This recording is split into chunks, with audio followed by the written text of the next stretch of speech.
Olá, seja bem-vindo ao Podemos Debater, o podcast que contrasta diferentes perspectivas e realidades. Eu sou a Juliana. E eu a Bianca, e hoje vamos falar sobre dois movimentos sociais, o antirracismo e a resistência à mineração. E por isso temos connosco duas vozes muito ativas nestas causas, a Nael, que integra 3 movimentos sociais antirracistas, e o João, que é membro do movimento Minas Não, que luta contra a mineração. Sejam muito bem-vindos. Sejam muito bem-vindos e obrigada por terem aceito o nosso convite. Nael, vou começar por ti. Tu participas em 3 movimentos diferentes, com foco no antirracismo e também no anticapitalismo, como nos disseste, a vida justa, as mulheres negras escurecidas e a fonte.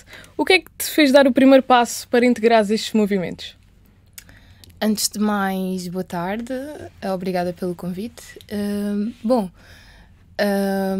O que me fez integrar nestes movimentos foi essencialmente um olhar para a minha própria existência, para a minha própria realidade, enquanto uma mulher negra que vive na periferia de Lisboa, e depois eu ganhar uma consciência política, uma consciência social, e não havia propriamente uma outra opção depois de ter ganho esta consciência senão começar a militar.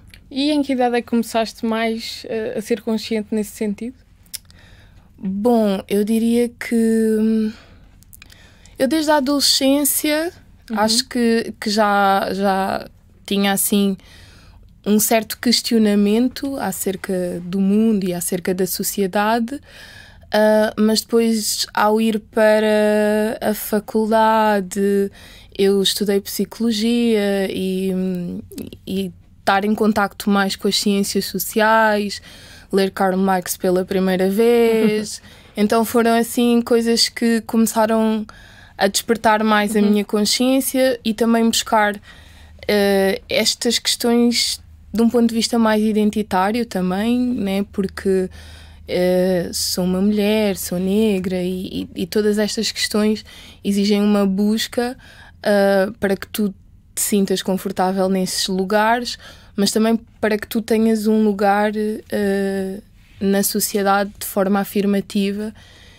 E então acho que foi mais ou menos por aí, nessa altura, diria final do secundário, e isso, que uns 17, 18 anos? Sim, talvez. Exato. Sim. João, e no teu caso, como é que surgiu todo o teu interesse e caminhada neste mundo do ativismo? Qual é que foi o primeiro passo? Então, eu comecei aí por volta dos 14, 15 anos. Foi também um pouco influenciado também pelo meu irmão e o meu pai, que ambos já tinham e faziam parte de partidos políticos, e então foi aos 14, 15 anos mais ou menos que comecei assim Neste mais mundo? ativamente, sim. E quais é que eram os movimentos que o teu pai e o teu irmão participavam?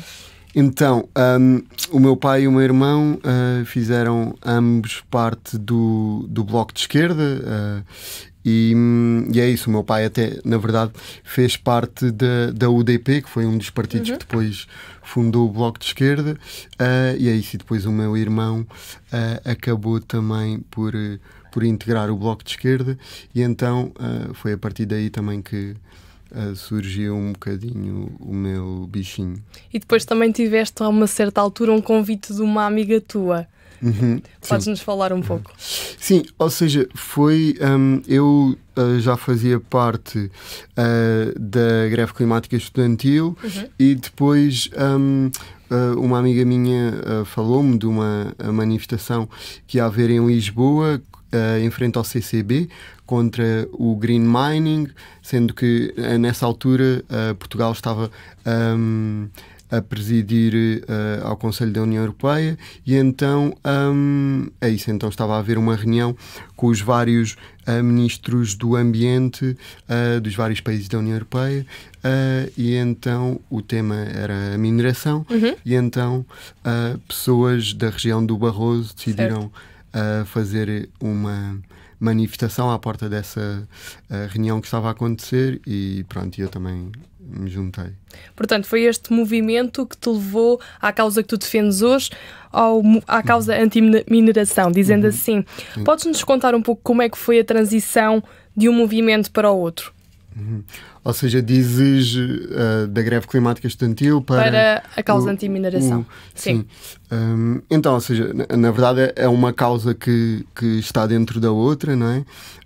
Mas que creio que ou seja, debater a questão anti-mineração, né, vai mais a fundo na questão ambientalista, né? Ou seja, e acho que coloca várias coisas em causa, não? Ou seja, quando falamos da questão anti-mineração e no caso específico quando falamos, por exemplo, de rejeitarmos a mineração em Portugal, também estamos inevitavelmente a pensar, não é, de onde é que vêm os minerais, não é? E de onde vêm os minerais vêm tendencialmente de países do sul global, não é? Então, ou seja, quando nós nos opomos à mineração não só no norte global, não é? Ou seja, portanto, em Portugal e noutros países da União Europeia que também estão a ser afetados por essa mineração, ou existe essa intenção, não é, de minerar nesses países, como nomeadamente a Sérvia, não é?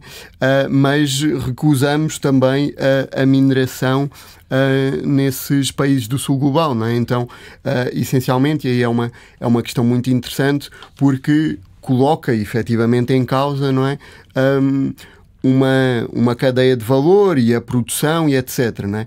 Mas nesse sentido nós não temos medo também de dizer que temos efetivamente que repensar a nossa forma de produzir as coisas e que nesse sentido temos então que repensar que não faz sentido, não é? Prejudicarmos populações e prejudicarmos também pessoas no sul global e etc. Nomeadamente para produzir carros elétricos, não é? Que é o principal foco da mineração, ou pelo menos da mineração de lítio, não é? Ou seja, a extração de lítio é principalmente para os carros elétricos que são individuais, não? Ou seja, que é um transporte individual, não é? Então, à frente já vamos explorar então um pouco mais. E agora, relativamente à organização dos vossos movimentos, Nael, visto que integras 3 movimentos, podes-nos explicar melhor como é que funciona cada um deles e como é que atuam no terreno? Bom, como eu tinha explicado, eu faço parte da Vida Justa. A Vida Justa é um movimento que nasceu nos bairros, nas periferias de Lisboa, feito por pessoas da periferia de Lisboa, onde nós questionamos efetivamente o capitalismo e a forma precária que as pessoas vivem e a forma empobrecida que as pessoas vivem nesses bairros. Eu sou da linha de Sintra, cresci na linha de Sintra, então cresci nestas condições empobrecidas, precárias ou precarizadas, e foi um movimento natural juntar-me à Vida Justa por sentir que existe várias necessidades naquilo que são os bairros onde eu vivo, onde eu frequentei durante a minha vida, e foi assim que foi também por querer fazer alguma coisa, algum tipo de transformação e fazer algum tipo de pressão ao Estado português, que é responsável também pela condição que estas pessoas vivem. Foi assim que eu me juntei à Vida Justa. Depois, as Mulheres Negras Escurecidas são um coletivo de mulheres negras, de mulheres feministas negras, que debatem todas estas questões do que é ser uma mulher negra que vive num contexto português, onde vivemos com o patriarcado, onde vivemos com o machismo e, sobretudo, vivemos com o racismo institucional e estrutural. Então o meu juntar-me a estas mulheres foi, aliás, mais do que o juntar, mas o pensarmos em fundar um coletivo como este surge nesta necessidade de acolhimento, de debate, de conversas, e esse é o segundo coletivo. Eu não lhe chamaria um movimento, mas eu chamo-lhe um coletivo. Depois tem a Fonte. A Fonte começou por ser um coletivo e aí a Fonte nasce num outro sentido, que é o ser uma criança ou um jovem em Portugal, um jovem negro em Portugal. Nós crescemos sem referências, e mais do que crescermos sem referências, as referências associadas às nossas origens são referências tidas como não válidas, não credíveis. Então a Fonte surge como um coletivo onde nós vamos essencialmente fazer investigação, uma investigação afrocentrada, no sentido que vamos buscar e beber todo o nosso conhecimento através de África e pensar como é que a África influencia a Europa ou o resto do mundo. E foi assim que surgiu, e mais ligado à parte artística e cultural, não é? Então trazemos este recorte de debater questões sociais, questões do nosso presente, mas com referências e pensamentos através da arte. Okay. E hoje em dia deixámos de ser só um coletivo, passámos a ser uma associação, e é isso. E que tipo de ações é que vocês fazem na rua? Ou... Na Fonte? Sim, por exemplo. Bom, na Fonte nós temos ações de investigação, de curadoria e de produção artística. A nossa ideia é focar-nos em artistas, pensadores, agentes culturais negros, porque a cultura também é política, a cultura também movimenta a sociedade, e as nossas ações são mais direcionadas nesse campo. Não sei se também... Sim, podes falar também das ações da Vida Justa e da... Pronto, a Vida Justa, nós temos ações que se calhar até vocês mesmos já tiveram conhecimento, como manifestações, concentrações, apoio... mas essencialmente nós fazemos um mapeamento dos bairros e um mapeamento das necessidades desses mesmos bairros, e esse mapeamento serve-nos para identificar o que é que está em falta, né? Ou a realidade com que as pessoas vivem. Normalmente são sempre pessoas dos próprios bairros que pretendem integrar no movimento, ou que pretendem fazer uma denúncia daquilo que estão a vivenciar, e é isso que nós temos feito, mas também temos feito pressão política, que hoje em dia não tem, com o cenário político que estamos a viver, existem muitas violações a nível dos direitos humanos, a nível das leis, e nós também temos sido essa plataforma de denúncia sobre o que está a acontecer, e ou está a ser tapado, né? Fingido que não acontece, ou então está a ser simplesmente ignorado de forma total. Então acho que as nossas ações também vêm muito dessa parte do dar visibilidade ao que está a acontecer nos bairros. É interessante ver os diferentes focos de ação que vocês aplicam em cada um dos movimentos. É interessante. João, no Minas Não, vocês têm-se mobilizado sobretudo na região das Covas do Barroso. E que tipo de ações é que vocês fazem e têm organizado? Então, ou seja, nós costumamos essencialmente organizar coisas aqui em Lisboa de consciencialização das pessoas, não é? Ou seja, desde debates, também manifestações em certos momentos políticos, e tem sido um pouco por aí, e depois também noutros momentos, não é? Quando existem manifestações convocadas, não é? em Covas do Barroso, ou assim, nós também aderimos e também vamos. Acho que é essencialmente. E sentes que tem, da parte da comunidade local, tem existido um grande interesse em contribuir e em juntar-se? Sim, acho que sim.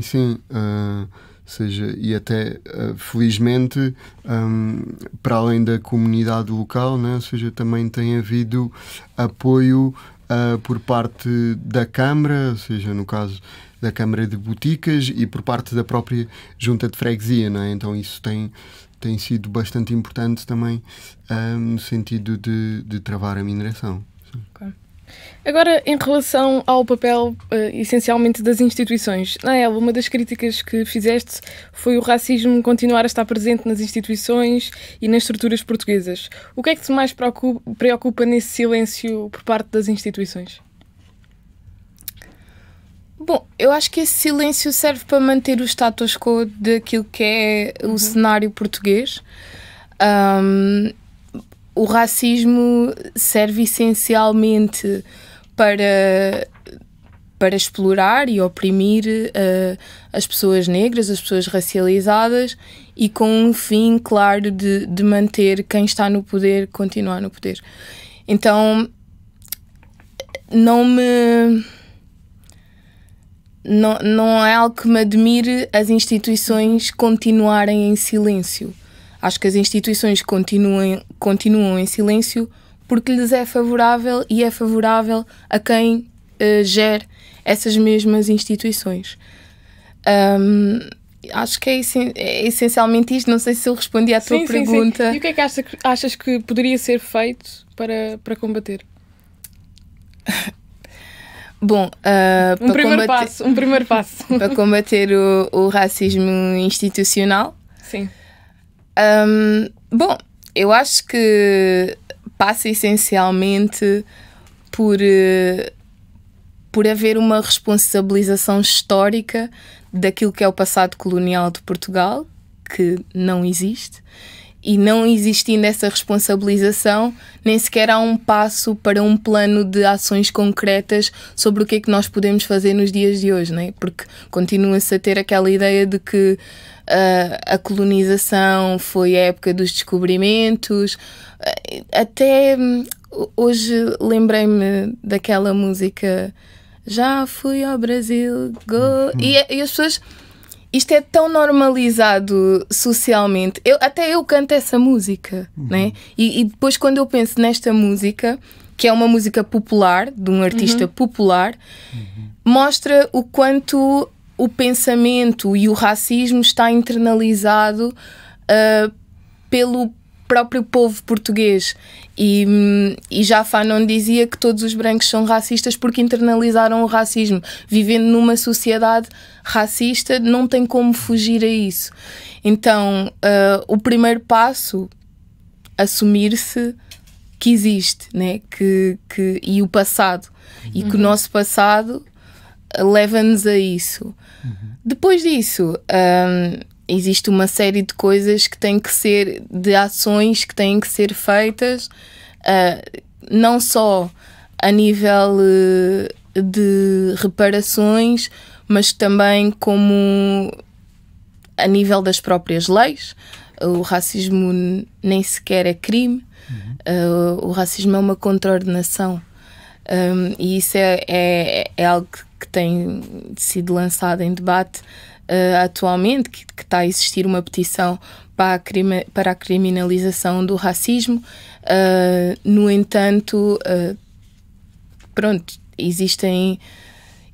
nem existem mais uma comissão que avalia as queixas. Isto é uma coisa muito recente, que foi a comissão que analisava as queixas de racismo em Portugal, deixou de existir. Deixou de existir com a fusão do ACM com o CEF e a AIMA, porque era algo que pertencia ao ACM.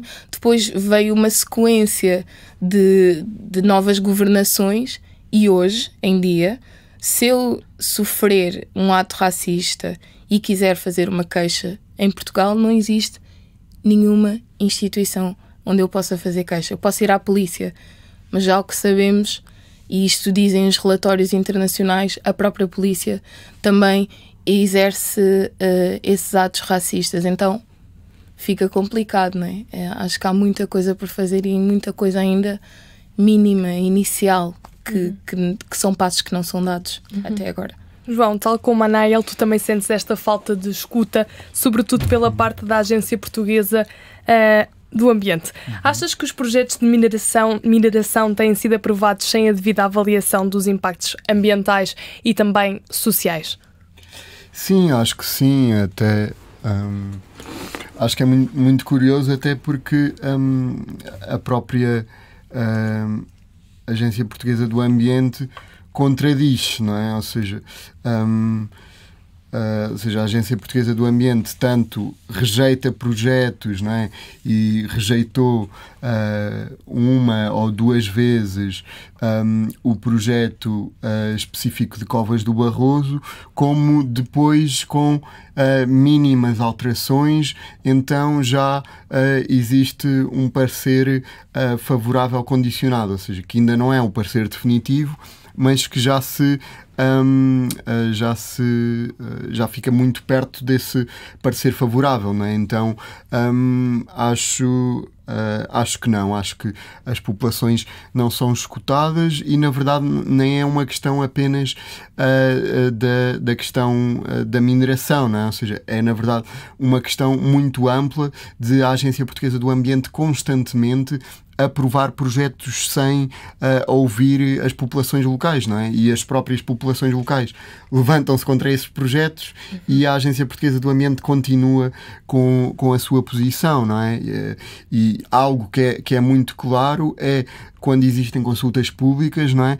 E as pessoas vão lá e deixam a sua opinião relativamente aos documentos que lá estão e etc., não são ouvidas essas preocupações e já aconteceu mais do que uma vez. A Agência Portuguesa do Ambiente, no dia a seguir a fechar a consulta pública, dá como se tivesse lido todos esses pareceres dessas pessoas, não é? Quando muitas vezes são milhares de pareceres, não é? Então, ou seja, isso mostra que não existe uma verdadeira auscultação das pessoas, não é? E que sentimento isso provoca quando vocês e outras pessoas fazem essas queixas e sentem que não estão a ser ouvidas? Ou seja, eu acho que isso demonstra bastante bem, não é? Que as instituições acabam por...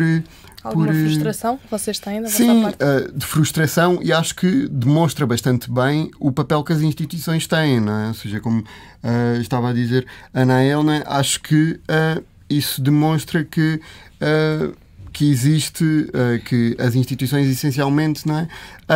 Favorecem o lucro, não é? Ou seja, porque o único objetivo, não é, da extração de minérios em Covas do Barroso, na região do Barroso e, na verdade, em qualquer região, na verdade é favorecer empresas privadas, não é? Ou seja, e mesmo que fosse o Estado, eu também não era a favor, não é?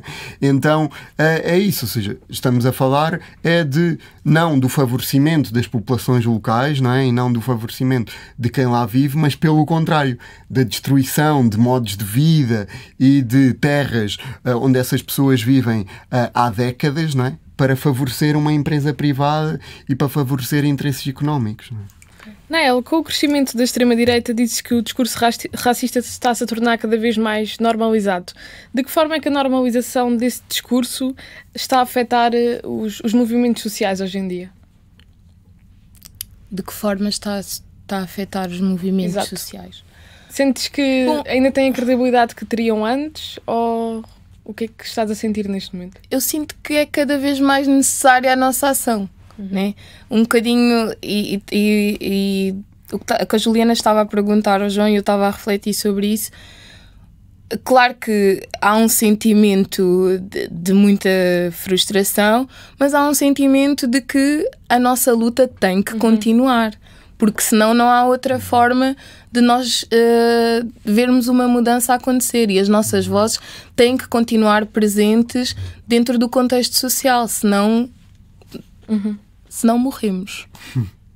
João, também nos referiste que tem existido pela parte das instituições falsas promessas, com uma ideia que a mineração vai trazer emprego, postos de emprego para as pessoas trabalharem.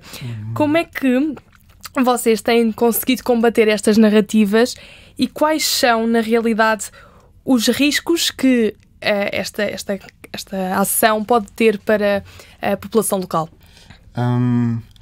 Temos tanto do nosso lado, ou seja, do nosso movimento do Minas Não, como da associação local, da Unidos em Defesa de Covas do Barroso, temos lançado vídeos no sentido da consciencialização e de também dar voz às próprias pessoas locais, não é? Ou seja, e das pessoas que não são de Covas do Barroso, não é? Saberem o que é que as pessoas que lá vivem pensam, e para além disso, não é? Desmontar, não é? Aquilo que como estavas a dizer, que são falsas promessas, não é? Ou seja, por parte da empresa, é isso. Ou seja, a partir do momento de que, na verdade, a mineração em Covas do Barroso vai fazer com que todos os dias hajam explosões e essas explosões vão levantar poeiras que vão afetar toda aquela zona e, ou seja, e quem lá vive, não é? Ou seja, e que essas pessoas vão inalar, não é? Essas poeiras que vão ser levantadas a partir do momento em que as próprias águas vão ser contaminadas por aquela mina, não é? E que todo um modo de vida, e para além disso, por exemplo, o Mel do Barroso, que já por 2 vezes ganhou 2 prémios como, salvo erro, o melhor mel do país, não é? E, por exemplo, a carne barrosã também, que é uma carne muito conhecida, não é? Isso tudo vão ser produtos que vão ser afetados pela mineração naquela região, não é? Então, é essencialmente isso. Ou seja, temos tentado consciencializar nesse sentido, e só por último também ou seja, diariamente a mina de Covas do Barroso, salvo erro, vai exigir 50 milhões de litros de água, não é? Ou seja, se não é 50 milhões, é um número muito grande de água. Agora já não tenho a certeza, mas então, ou seja, estamos a falar, não é, de um consumo de água gigantesco, não é? Ainda por cima para algo que nem sequer é benéfico, não é, para as populações, não é, para as pessoas no geral. E que a seguida vai ter repercussões esse consumo de água. Exatamente. Naela, apesar de todas as dificuldades e do que já falámos anteriormente relativamente ao discurso da extrema-direita, o que é que ainda te dá força para continuar e a envolver-te em todos estes movimentos? O acreditar que podemos viver num sítio melhor. Acho que é isso. Porque é essencial nós acreditarmos. Mesmo que essas mudanças nós não vejamos hoje, as pequenas mudanças vão acontecendo e as gerações futuras, cada geração vai cumprir o seu papel. E eu sinto que é isso que nós estamos a fazer, que é denunciar, que é militar, para que possamos ver os frutos da nossa militância, mesmo que eles sejam noutras gerações. Então, acho que o acreditar é importante, sim. João, faço também uma questão. Quando parece que há mais obstáculos do que outra coisa, do que avanços, o que é que te mantém ativo e te motiva a continuar nesta luta? Bom, eu acho que não é fácil, né? E não, ou seja, acho que não é uma coisa estanque de termos sempre a vontade de continuar na luta, né? Mas pronto, acho que a questão é vermos o que é que pode acontecer se nós não continuarmos na luta, não é? Então, bom, o cenário é muito pior. Exatamente. Então é essencialmente isso, ou seja, tentar impedir dentro das nossas possibilidades que fique pior do que o que está e que, para além disso, que melhore, não é? Então, no caso da mineração, não é? Que a mineração não avance, não é? E que, para além disso, se conseguirmos, que espero bem que sim, não é? Que consigamos, não é? cuidar mais do nosso planeta, entre aspas, mas ou seja, que consigamos, não é, fazer uma transição no sentido de impedir o colapso climático, acho que é isso, não é? E consigamos minimamente impedir aquilo que temos visto, temperaturas extremas e etc. Então acho que em ambos os casos é um pouco a consciencialização mesmo. Eu acreditar. Exato. Por fim, uma pergunta para os dois. Que conselho dariam a quem quer começar a envolver-se em movimentos sociais, mas não sabe por onde começar? Comece por ti, Nael. Qual é o primeiro passo? Até podes referir à tua história. Qual é que foi o teu primeiro passo? É assim... Bom, que conselho eu daria? Eu acho que é essencial olharmos para a nossa própria realidade, né? Claro que há pessoas que vêm muitas vezes de meios mais privilegiados do que outros e aí a própria realidade é um bocado limitada. Então olhar além, ver referências e que tipo de transformações, que mundo ideal é que nós queremos, né? Porque eu tenho esta coisa de que acho que são as utopias que nos movem, né? Porque quando nós idealizamos um cenário de um local onde nós gostaríamos de estar, é isso que nos vai fazer movimentar. Mas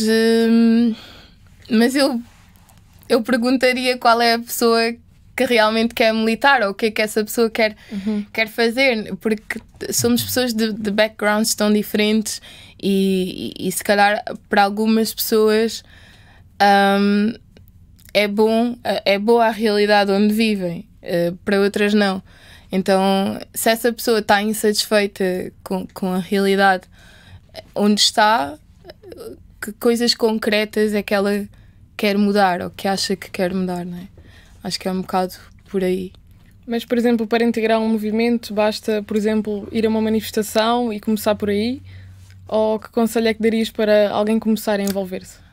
Basta, pensar coletivamente e querer não fazer algo sozinho. Acho que essa é a parte essencial, não é? Que é procurarmos um coletivo ou fazermos parte do movimento X e pensarmos que antes de nós já existiram outras pessoas que tiveram aqui, que tiveram a contestar, a militar. Há uma história por trás de todos esses movimentos e por isso, ao respeitar isso, nós vamos perceber que automaticamente temos que olhar para o passado, temos que olhar para quem fez e juntar-nos a quem nos identificamos, não é? Acho que não é assim tão difícil. Hoje em dia basta uma mensagem nas redes sociais. João, e tu, que conselho é que darias para quem gostaria de se envolver, mas não sabe por onde começar? Acho que é ir a debates ou manifestações que aconteçam e ver se aquela causa faz sentido para si ou não, não é? E se fizer, juntar-se. Mas eu acho que estava-te a ouvir a falar e as causas estão interligadas, no fundo, né? Eu acho que quando tu começas numa causa e se tu vais a fundo no que é que está por trás de todas essas causas, né? Que é essencialmente o capitalismo, tu consegues perceber a forma como elas estão interligadas. O facto de tu estás a falar aqui da mineração e eu penso, isso foi um dos projetos da colonização, né? A colonização, porque é que aconteceu?